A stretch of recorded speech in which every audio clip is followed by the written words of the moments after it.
மக்கள் வணக்கம். அதிமுகவின் மூத்த தலைவர் திரு கே செங்கோட்டையன் அவர்கள் அந்த கட்சியிலிருந்து அவரை நீக்கிய பிறகு தன்னை தமிழக வெற்றி கழகத்தின் கட்சியினுடன் அவரை இணைத்து கொண்டார். அதன் பிறகு அவர் தன்னுடைய சொந்த மாவட்டமான ஈரோட்டில் கடந்த வாரம் மிக பிரமாண்டமாக தவேகாவின் பொதுக்கூட்டம் நடத்தினார். கரூர் சம்பவத்துக்கு பிறகு தவேகா கட்சி மற்றும் விஜய் அவர்களுக்கு இது ஒரு மிகப்பெரிய ஒரு மாநாடாகவும் திருப்புமுனையாகவும் அமைந்தது. முக்கியமாக விஜய் அவர்கள் அந்த மாநாட்டில் திமுகவின் ஊழல்களை சுட்டிக்காட்டி பேசினார். திமுகவில் ஆட்சியில் நடக்கும் மணல் கொள்ளைகளை பற்றி முக்கியமாக பேசினார்.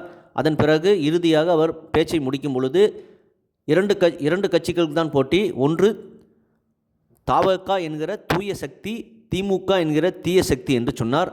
அதே மாதிரி தான் புரட்சித் தலைவர் எம்ஜிஆர் அவர்களும் ஜெயலலிதா அம்மா அவர்களும் ஏற்கனவே பலமுறை திமுகவை தீய சக்தி என்று சொல்லியிருக்கிறார்கள். அதைவே நானும் வழிமொழிந்து திமுக ஒரு தீய சக்தி என்று சொல்கிறேன் அவர் சொன்னார். இது பரவலாக மீடியாவில் மக்களிடம் மிகப்பெரிய ஒரு எழுச்சி உரையாகவும் அமைந்தது. இந்த வகையில் செங்கோட்டையன் அவர்கள் தனது பேட்டியில் ஈரோட்டில் நடந்த விஜய் பிரச்சார கூட்ட நிகழ்ச்சி தமிழகம் மட்டுமின்றி இந்தியாவே திரும்பி பார்க்கும் அளவுக்கு மாற்றத்தை ஏற்படுத்தி உள்ளது. அது மட்டுமல்ல, அடுத்த நிகழ்ச்சி குறித்து விரைவில் அறிவிக்கப்படும். வரும் 2026 சட்டமன்ற தேர்தல் கூட்டணி தொடர்பாக அனைத்து முடிவுகளும் தவேகா தலைவர் விஜய் தான் எடுப்பார்.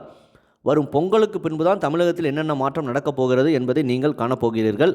மாற்றுக் கட்சியிலிருந்து எங்கள் கட்சிக்கு இன்னும் நிறைய பேர் வர உள்ளனர். எங்களோடு பேசிக் கொண்டிருக்கிறார்கள். அவர்கள் கட்சியில் சேரும் நிகழ்ச்சி விரைவில் நடக்கும் என்று அவர் சொல்லியிருக்கிறார்.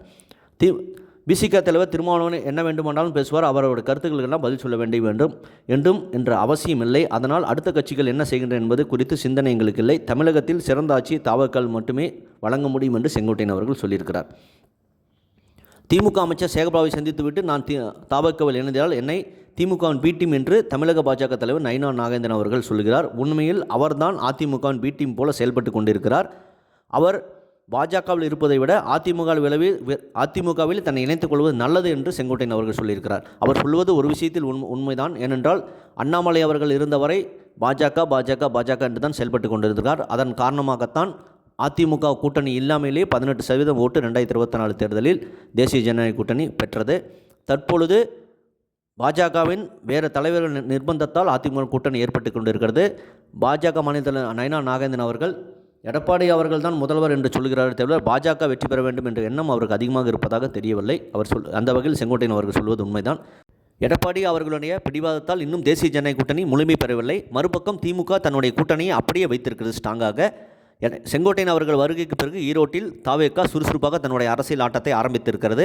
அவர் சொல்லுவது போலவே பொங்கலுக்கு பிறகு அரசியல் களம் தமிழ்நாட்டின் அரசியல் களம் சுடுபிடித்துவிடும். திமுகவை தோற்கடிப்பது தவேகாவின் கூட்டணி சக்தியா அல்லது தேசிய ஜனநாயக கூட்டணி சக்தியா என்பதை காலம் பதில் சொல்லும். இதை பற்றி உங்கள் கருத்து என்பதை கமெண்ட் செய்யுங்க. சேனலை சப்ஸ்கிரைப் அண்ட் ஷேர் செய்யுங்கள். நன்றி, வணக்கம், ஜெய்ஹிந்த்.